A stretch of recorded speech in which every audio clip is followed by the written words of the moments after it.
Good morning, Steve here in Chicago with the morning grain comps. Have a mixed trade overnight with beans, oil, and meal higher, corn lower, and wheat anywhere from unchanged to maybe a little bit higher. Each market has its own little bit of fundamentals. I think in the bean market, we're looking at the talk that last week China may have bought 30 cargoes of beans, both from U.S. and Brazil, and maybe looking for prices for more U.S. soybeans off the P&W. To date, China has imported 83 million tons. That's 5% above a year ago versus the USD forecast of unchanged. August and September imports only need to be 14 million tons to reach the USDA's guess, and that's down 25% from last year during that time frame. We also note that in the bean market, USDA kept the crop ratings unchanged at 60% good to excellent. We saw improvements in Illinois and Missouri. We saw drops in Indiana. We saw drops in Michigan. We saw drops in North Dakota, and we saw drops in South Dakota. So again, best crops are in the east and south, and setting pods is about 72% versus 68 average.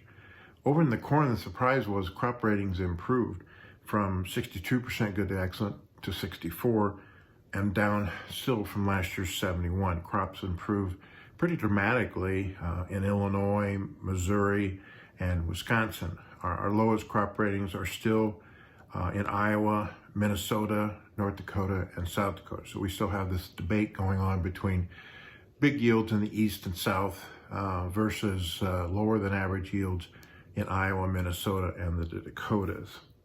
A 3-week high in the dollar, a 3-week low in crude oil put soybean oil down to a 1-month low, mostly because of the UN report on climate change blaming humans and maybe putting stress on fossil fuel use.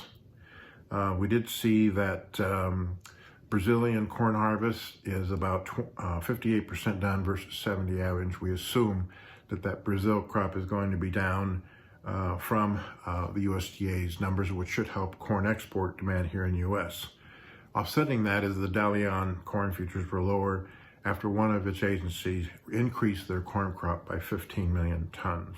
Russian wheat harvest 53% done. Crop yield suggests a 75 million ton versus USDA's 85. Offsetting that might be a little bit Ukraine crop at 32 versus 30, whereas Canada probably is a 21 versus 31 million ton crop. The spring wheat ratings went up 1 to 11% versus 10, but still down quite a bit from 69% last year. So the bean markets might be trading increased demand. Corn market might be trading the higher crop ratings and the fact that export commitments and sales are running behind pace to get to the USDA's numbers next year. And the wheat market could be supported by lower world wheat trade.